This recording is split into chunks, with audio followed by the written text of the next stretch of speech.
والصلاة والسلام على من كان نبيا وآدم بين الماء والطين وعلى آله وأصحابه أجمعين أما بعد أعوذ بالله من الشيطان الرجيم بسم الله الرحمن الرحيم يا أيها الذين آمنوا اتقوا الله وكونوا مع الصادقين صدق الله مولانا العظيم وصدق رسوله النبي الكريم ونحن على ذلك لمن الشاهدين والشاكرين والحمد لله رب العالمين.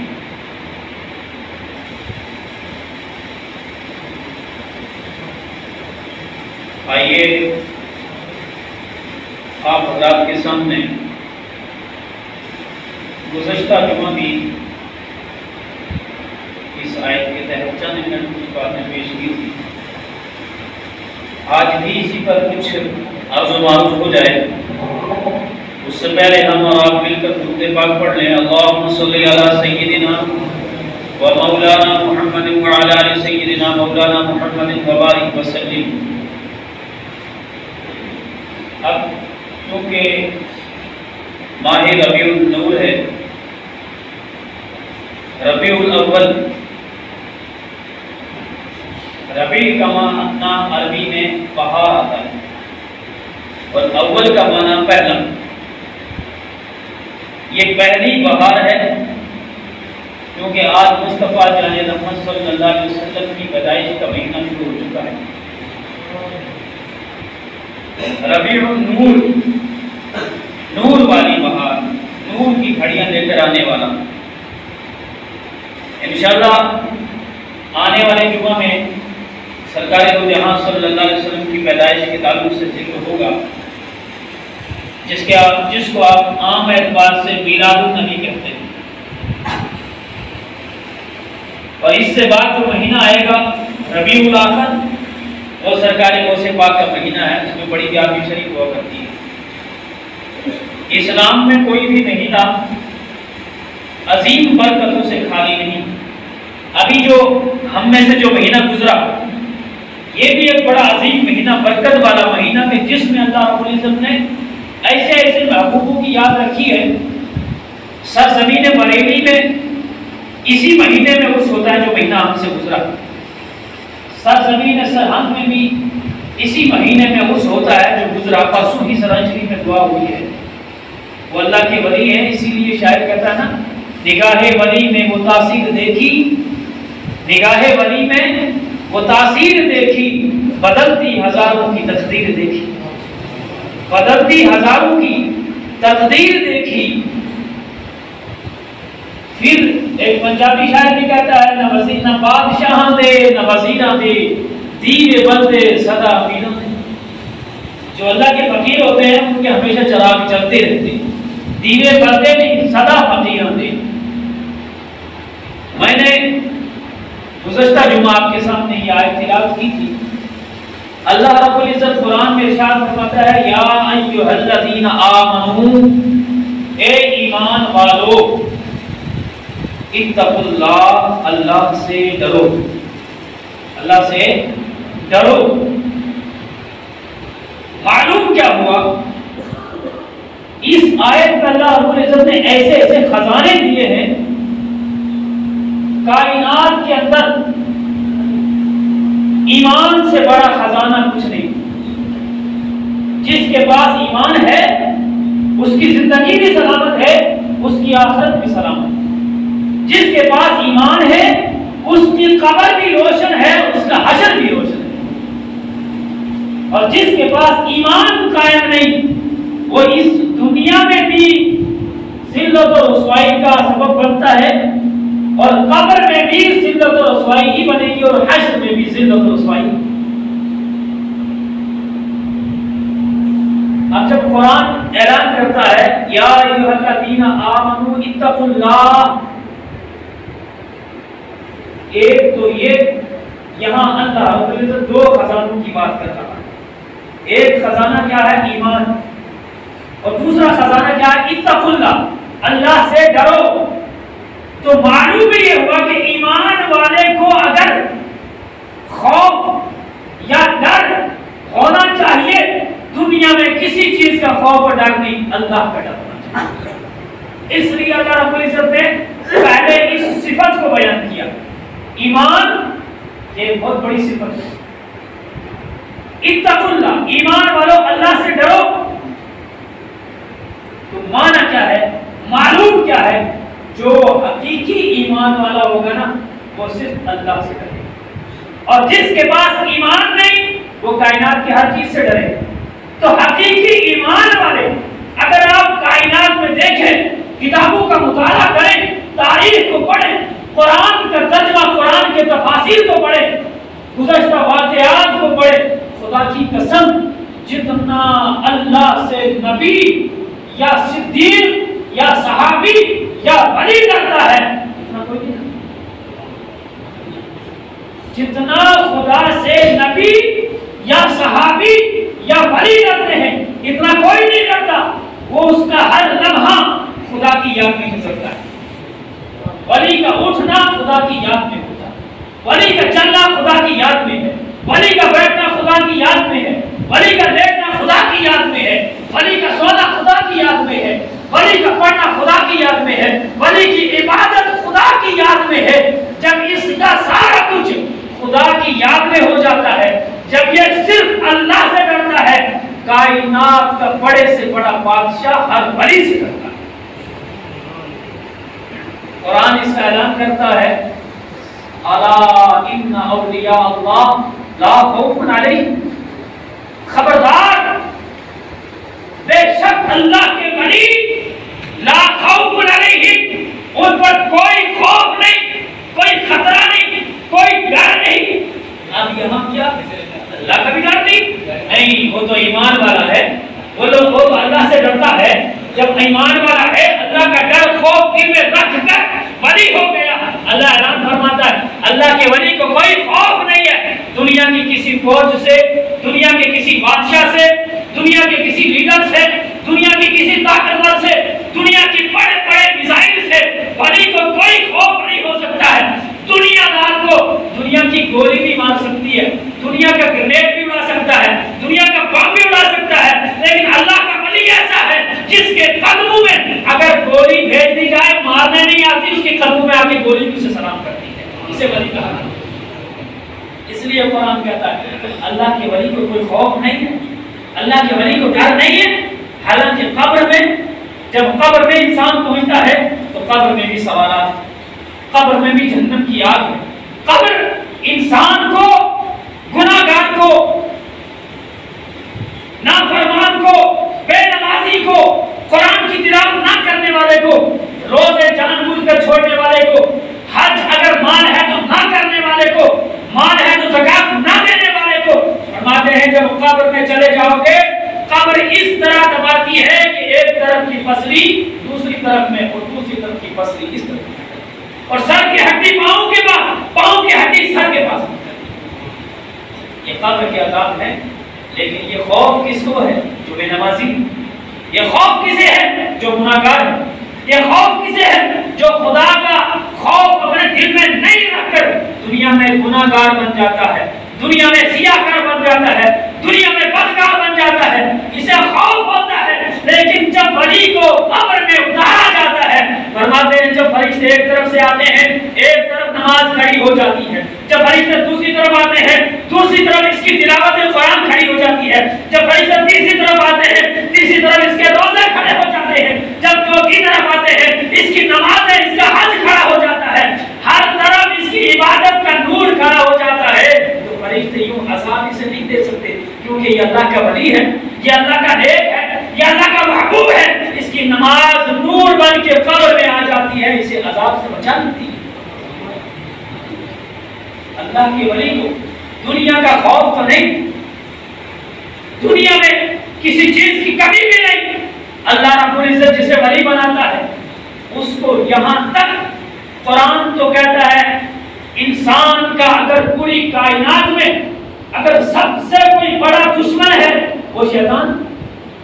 قرآن کہتا ہے ان الشیطان للانسان عدو مبین، انسان شیطان تیرا کھلا دشمن ہے۔ اگر تو اللہ کو ایک ماننا چاہتا ہے نا تو شیطان کبھی کبھی فرعون کی شکل میں خدائی دعویٰ کرا کے اسے بھی منوانے لگتا ہے، کبھی کبھی حامان کی شکل میں خدائی دعویٰ کرا کے اسے بھی خدا کہلوا لیتا ہے۔ یہی شیطان کبھی مرزا قادیانی کی شکل میں نبی بن کے آ جاتا ہے، یہی شیطان کبھی مسلمہ قذاب کی شکل میں آ جاتا ہے، یہی شیطان کبھی کبھی جب تو نماز کے لیے اٹھتا ہے نا تیرے اوپر پردہ لگا کے تجھے دبا دیتا ہے، نماز نہیں پڑھنا ہے، یہی شیطان تجھے روزہ رکھنے سے رکواتا ہے، یہی شیطان نماز سے رکواتا ہے، یہی شیطان تیرے ہر معاملات میں پابندی کرا کر یہاں تک کہ تجھے دوزخ کی ایندھن منوا لیتا ہے۔ یہی ایسا شیطان ہے انسان کے خدا کی خدائی کا بھی انکار کروا۔ آپ نہیں دیکھتے ہو دن رات کہاں بس رہے ہو؟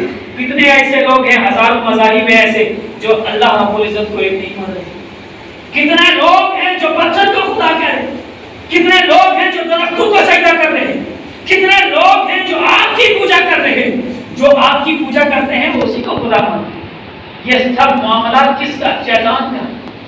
اور شیطان اتنا بڑا دشمن ہے، اتنا بڑا دشمن ہے، میں البدایہ والنہایہ پڑھ رہا تھا، فرماتے ہیں شیطان اتنا بڑا دشمن ہے نا، جب انسان دنیا میں تو دنیا میں جب یہ دنیا سے چل بسا، اب اس کا کفن کیا، غسل کیا، دفن کر کے مٹی دے دیا، لوگ جب واپس چل پڑے نا، ادھر سے فرشتے جب سوالات کے لیے آ جاتے ہیں، سوال پوچھتے ہیں من ربک کا، اے بندے تیرا رب کون ہے؟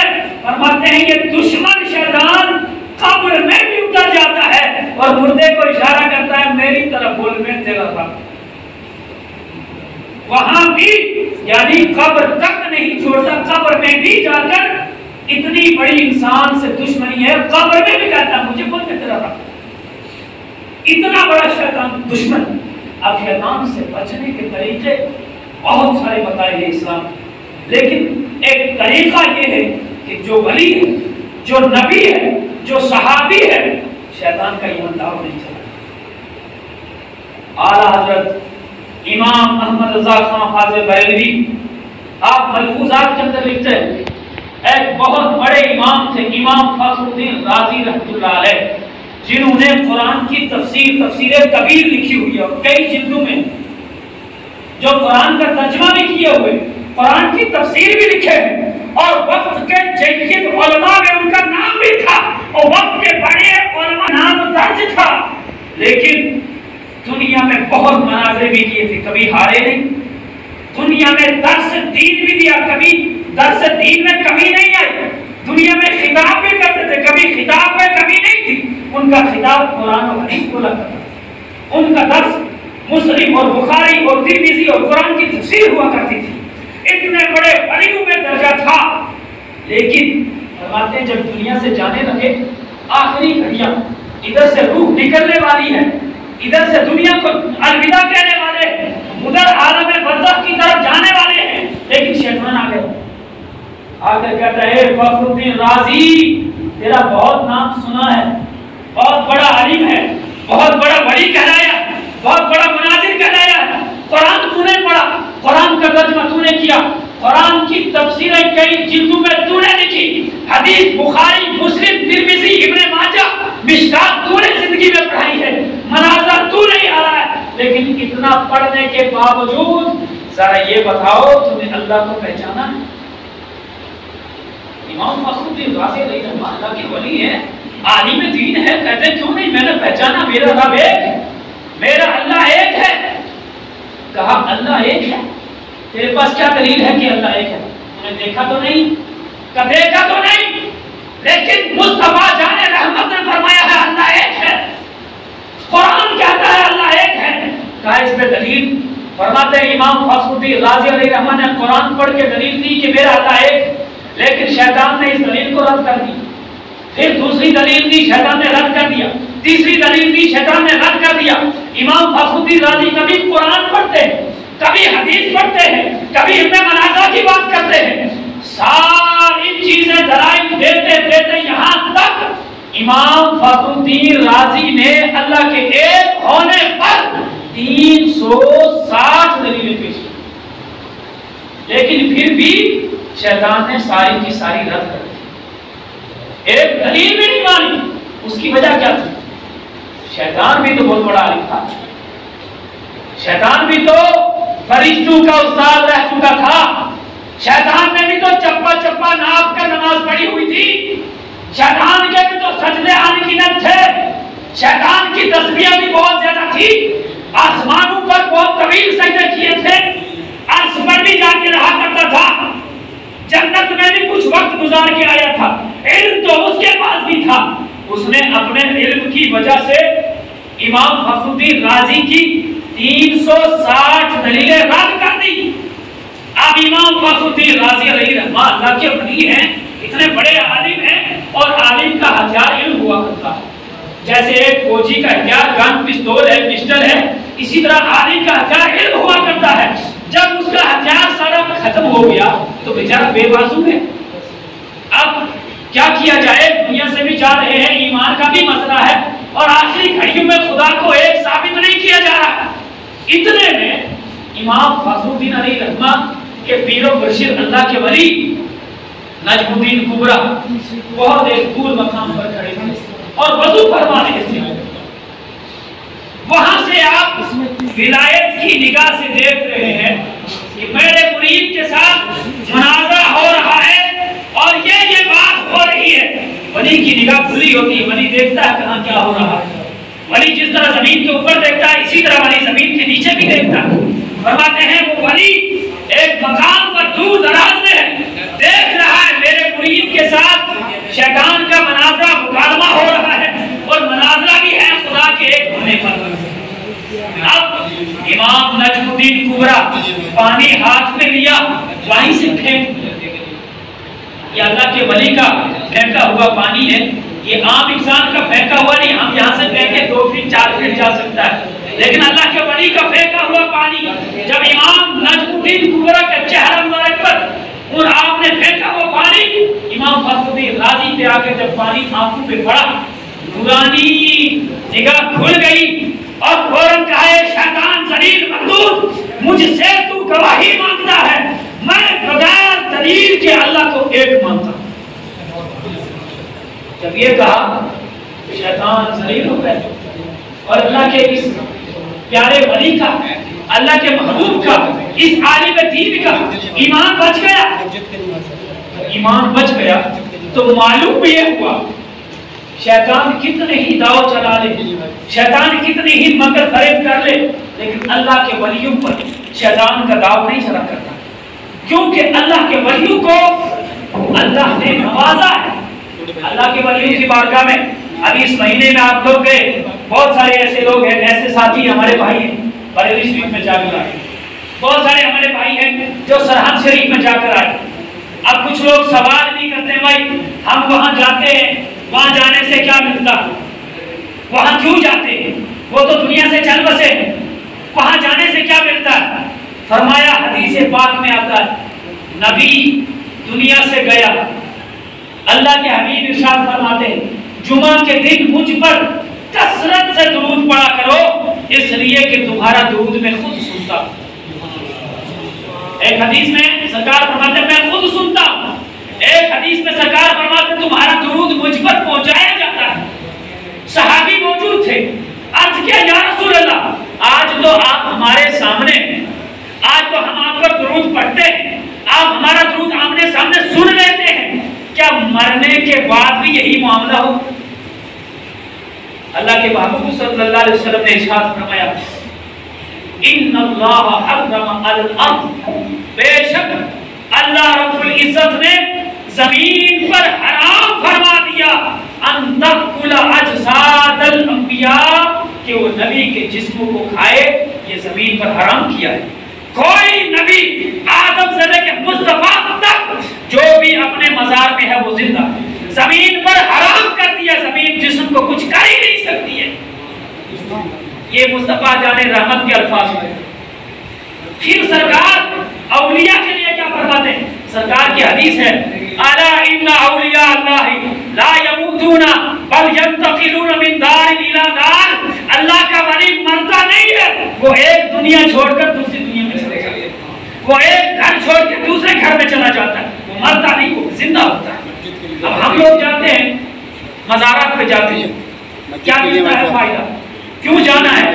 فرماتے ہیں ایک حدیث پاک ہے، اعلیٰ حضرت نے اس کو نقل کیا، نبی پاک صاحب اللہ صلی اللہ علیہ وسلم نے ارشاد فرمایا بنی اسرائیل جو پہلے یعقوب علیہ السلام، یوسف علیہ السلام، ان کی امت میں جو لوگ بنی اسرائیل کہلاتے تھے، فرماتے بنی اسرائیل میں ایک شخص تھا، اس نے اپنے ہاتھ سے 99 لوگوں کا قتل کیا۔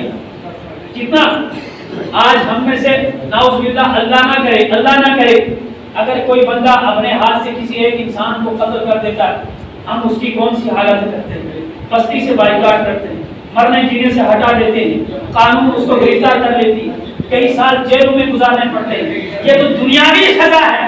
مصطفیٰ جان رحمت فرماتے اگر کسی نے ایک انسان کو قتل کیا، اس نے پوری انسانیت کا قتل کیا۔ اب فرماتے ہیں سرکار، اس ایک بنی اسرائیل میں رہنے والے بندے نے 99 قتل اپنے ہاتھوں سے کیے تھے، لیکن ایک دن یہ بیٹھا ہوا اکیلا سوچنے لگا، میں اتنا گناہگار ہوں، میں نے اللہ کی مخلوق میں سے 99 لوگوں کی گردنیں ماری ہیں، کیا اللہ رب العزت مجھے بخشے گا؟ بس یہ سوچنے لگا، کافی سوچنے کے بعد اس کے دماغ نے کوئی جواب نہیں دیا۔ سوچا اچھا باہر نکلتا ہوں، کسی کو پوچھ لیتا ہوں۔ جب باہر نکلا، باہر بیچارہ راستے میں ایک ان پڑھ آدمی مل گیا۔ جب ان پڑھ آدمی ملا تو اسے پوچھ لیا، ارے میں اللہ کی مخلوق میں سے 99 لوگوں کا میں نے قتل کیا، کیا اللہ مجھے بخش دے گا؟ اگر وہ علم والا ہوتا تو اس کا جواب علم والا ہوتا، لیکن وہ بیچارہ وہ جس کو پوچھ رہا تھا وہ بھی ان پڑھ تھا۔ اس نے کہا ہے سائڈ ہو، میرا راستہ بدل، 99 آدمی کا قاتل اور پھر بھی بخشش نہ شرم نہیں آتی، سائڈ میں ہو جا۔ 99 لوگوں کا قتل کوئی مذاق سمجھا ہے؟ اس نے سوچا جب میری بخشش ہونا ہی نہیں تو کیوں نہ میں 100 پورا کروں۔ تلوار نکالی، اس کی گردن میں اٹھا۔ اب 100 پورے ہو گئے، چلا آیا واپس، لیکن وہ جو سوچ ذہن میں آئی تھی نا وہ پھر ستانے لگی، نیند نہیں آنے لگی۔ پھر نکلا، یار اللہ رب العزت ہے، وہ غفور رحیم ہے، کوئی نہ کوئی معاملہ تو بخشش کا راستہ تو ہوگا ہی۔ جب باہر نکلا تو ایک عالم دین مل گیا، اسے پوچھا میں نے 100 آدمی کا قتل کیا ہے، کیا اللہ رب العزت مجھے بخش دے گا؟ عالم دین نے حدیث پاک پڑھی اور حدیث پاک پڑھ کے کہا، ارے اللہ کی رحمت کائنات میں سب سے بڑھ کر ہے، اللہ کی رحمت سب سے عظیم ہے۔ جہاں اللہ رحمان بھی ہے وہاں اللہ رحیم بھی ہے، وہیں اللہ غفور بھی ہے۔ جہاں قہار ہے، جہاں پکڑنے والا ہے، وہیں اللہ بخشنے والا بھی ہے، وہیں اللہ مہربان بھی ہے، وہیں اللہ رحم کرنے والا بھی ہے۔ مجھے امید ہے کہ تجھے اللہ بخش دے گا، لیکن ایک بخشش کا تجھے راستہ بتاتا ہوں۔ کہا بھائی جلدی کر، وہ راستہ بتا۔ راستہ کیا؟ فرمایا یہاں سے تھوڑا آگے چلا جاؤ، وہاں پر اللہ کے ولی رہتے ہیں، ان ولیوں کی بارگاہ میں چلا جا، ان سے دعا کروا لے۔ مجھے امید ہے اگر کوئی ولی تیرے لیے دعا کر دے گا نا، خدا کی قسم اللہ تیرے گناہوں کو نہیں دیکھے گا، اپنے ولی کے اٹھے ہوئے ہاتھوں کو دیکھے گا، اللہ تجھے معاف فرما دے گا۔ اب فرماتے ہیں اس کو راستہ ملا، جب یہ چلا، جو ہی تھوڑا ہی چلا تھا، اللہ رب العزت نے اسرائیل علیہ السلام کو بھیج دیا، جا ولیوں کے پاس پہنچنے سے پہلے ہی اس کی روح قبض کر دی گئی، روح نکل گئی۔ جب روح نکلی تو کھڑے کھڑے کی روح نکالی، اب یہ پیچھے نہیں گرا، منہ کے بل آگے گرا۔ جب آگے گرا، ادھر سے عذاب والے فرشتے آئے، کہے اس کو ہم لے جائیں گے۔ ادھر سے جنت سے فرشتے آئے، وہ کہتے ہیں ہم لے جائیں گے۔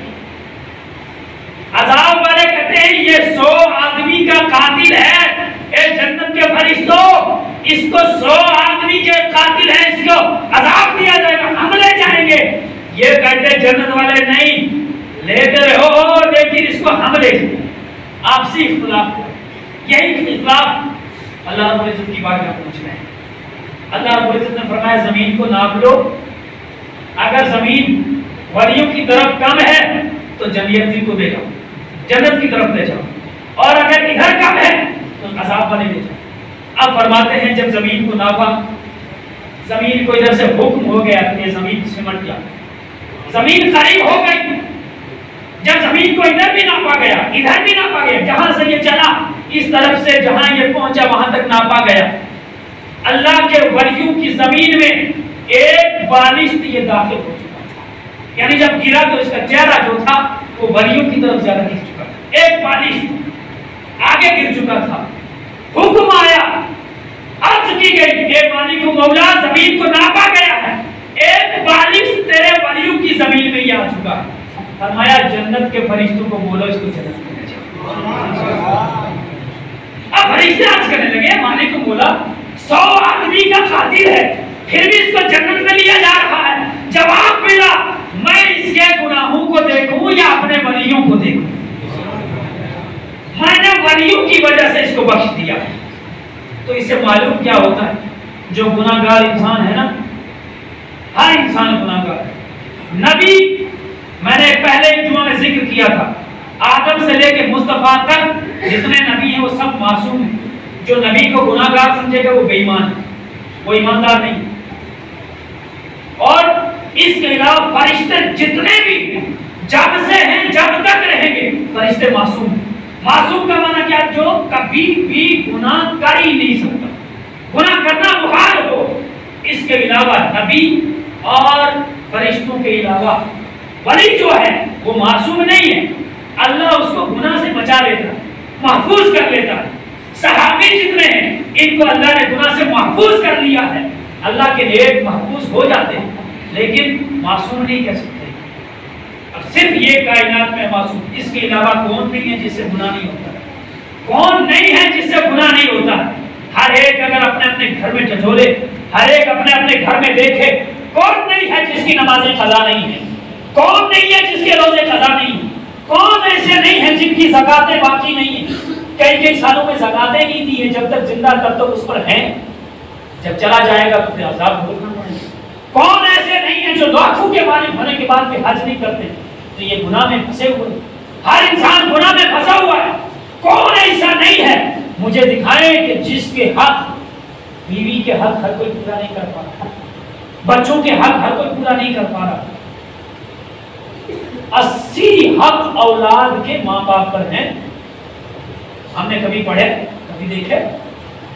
صرف یہ کہتے ہیں بھائی اگر بچہ کبھی نافرمانی کر گیا تو پھر باپ اور سارے بڑے 2-4 حاجی 2-4 بڑے نمازی ملیں گے تو بیٹے کو ہی دبایا جائے گا، لیکن بیٹے کا حق نہیں۔ کی تعلیم کی ذمہ داری کس کی ہے؟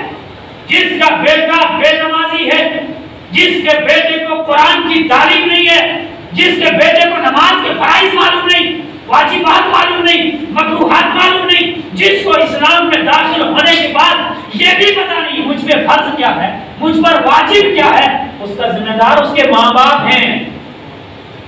جس بیٹی کو یہ علم نہیں ہے اس کے ذمہ دار اس کے ماں باپ ہیں۔ ترمذی شریف میں ایک حدیث پڑھ رہا تھا، فرماتے ہیں ایک بیٹی قیامت کے دن جب حشر کا میدان سج جائے گا، حساب و کتاب ہوگا، ایک بیٹی جوان جس کو اللہ فرمائے گا فرشتوں اس بیٹی کو گھسیٹ کے جہنم میں ڈال دو۔ جب فرشتے اس کو گھسیٹ کے جہنم کی طرف لے جاتے ہوں گے، اتنے میں وہ بیٹی عرض کرے گی اے مالک و مولا، اے کائنات کے پالنے والے، اے ساری دنیا کے پیدا فرمانے والے، اے حشر و نشر، اے جنت کے مالک، میں جہنم کی لائق ہو چکی ہوں، جہنم مجھ پر واجب ہو چکی ہے، لیکن اے مالک میری عرض بھی تو سن لی جائے۔ اللہ رب العزت فرشتوں سے حکم فرمائے ٹھہر جاؤ، کیونکہ اللہ کسی پہ ظلم نہیں کرتا، اللہ کو ظالم نہیں کہہ سکتے کیونکہ وہ ظلم کر ہی نہیں سکتا۔ جو ظالم کا شائبہ بھی کرے گا تو ایمان سے خارج ہو جائے گا، سوچے گا بھی تو خارج ہو جائے گا۔ فرماتے ہیں جب یہ بیٹی اللہ کی بارگاہ میں عرض کرے کہ اے مالک و مولا، میرا باپ تھا، میری ہر چیز اس نے پوری کی، میرا بیٹا تھا، عالم دین تھا، میرا باپ تھا، پنج وقتہ نمازی تھا، میرا شوہر تھا، وقت کا قاضی تھا، میری اولاد بیٹا میرا شوہر، میرا باپ، یہ عالم بھی تھے، نمازی بھی تھے، حاجی بھی تھے، وقت کے نام پر بھی تھے. میں گھر میں اگر کوئی چیز تیار کرتی، میرے کسی کام میں کمی ہوتی، مجھے گالیاں ضرور پڑتی تھی، لیکن اے مالک و مولا اگر میں ایک نماز بھی نہ پڑھوں، میرے باپ نے کبھی نہیں کہا بیٹی نماز پڑھ لے، میرے بھائی نے کبھی نماز کا نہیں کہا، خود تو پڑھتا تھا مجھے نہیں کہا، میرے بیٹے نے بھی نہیں کہا، میرے شوہر نے بھی نہیں کہا.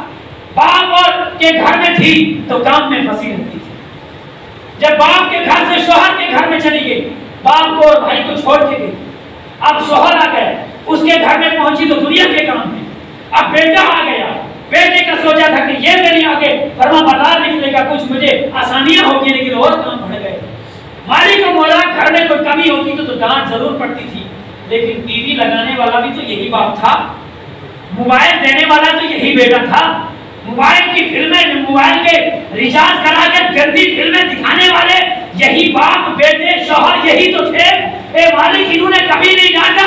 رات میں آج دیکھتے کتنے لوگ ہیں گھروں میں، دیکھو ہماری اولادیں 12-1 بجے تک موبائل میں لگے ہیں، فلمیں دیکھ رہے ہیں، گانے سن رہے ہیں، ایئر فون لگے ہوئے ہیں. کیا سمجھا ہے کہ یوں ہی کھلا چھوڑا جائے گا؟ ایک پیسے کا حساب لیا جائے گا. جو ایم بی گزارتے ہو نا، جو جی بی ڈاٹا خرچ کرتے ہو، ایک جی بی ایم بی کا حساب دیا جائے گا. ٹائم جو برباد ہے ہر ایک سیکنڈ کا حساب دیا جائے گا. کیا سوچے انسان کو یوں کھلا چھوڑا جائے گا؟ نہیں نہیں نہیں، یہ گمان نہیں سوچنا، یہ جوانی یہی رہ جائے گی.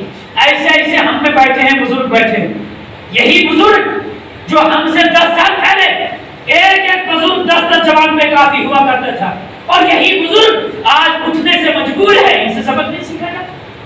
یہ بیٹی جب اللہ کی بارگاہ میں عرض کرے گی، اللہ رب العزت اس بیٹی کے باپ کی نمازیں نہیں دیکھے گا، اس کے بیٹے کی تقریریں نہیں دیکھے گا، اس کے شوہر کے اعمال نہیں دیکھے گا. اللہ رب العزت فرمائے گا، اے فرشتوں پہلے اس کے باپ کو، اس کے بھائی کو، اس کے بیٹے کو، اس کے خامد کو 4 مردوں کو جہنم میں ڈالو، اس کے بعد 5ویں نمبر پہ اس کو جہنم میں ڈالو. اولاد کی ذمہ داری باپ پر ہے. پھر جب بھائی جوان ہو جائے تو بھائی پر بھی ذمہ داری، شوہر پر بھی ذمہ داری، بیٹے پر بھی ذمہ داری ہے. یہ نہیں سوچنا چاہیے میں بوڑھا ہو گیا ہوں اب مجھے شرم آئے گی کچھ نہیں. یہ ہرگز نہیں سوچنا. میرے نبی نے جو فرمایا ہے، اطلب العلم ولو کان بالسین، علم طلب کرو چاہے آپ کو چین جانا پڑے. یعنی چین کیوں کہا سرکار نے؟ مدینہ کہا، چین کہا، اتنی دوری پر بھی جانا پڑے تو جاؤ. پھر سرکار نے فرمایا اطلب العلم من المہد الی اللحد، ماں کی گود سے قبر تک علم طلب کرو. ہم کو علم طلب کرنا چاہیے، اللہ کے ولیوں کے قریب جانا چاہیے، اللہ کے جو نیک عالم ہیں ان کے پاس جانا چاہیے، سیکھنا چاہیے. دعا ہے اللہ رب العزت ہم کو ولیوں کی غلامی عطا فرمائے. اللہ رب العزت کائنات میں جتنے ولی ہیں تمام ولیوں کے توسل سے ہماری گناہوں کی معافی عطا فرمائے. وآخر دعوانا ان الحمدللہ رب العالمین. السلام علیکم ورحمۃ اللہ وبرکاتہ.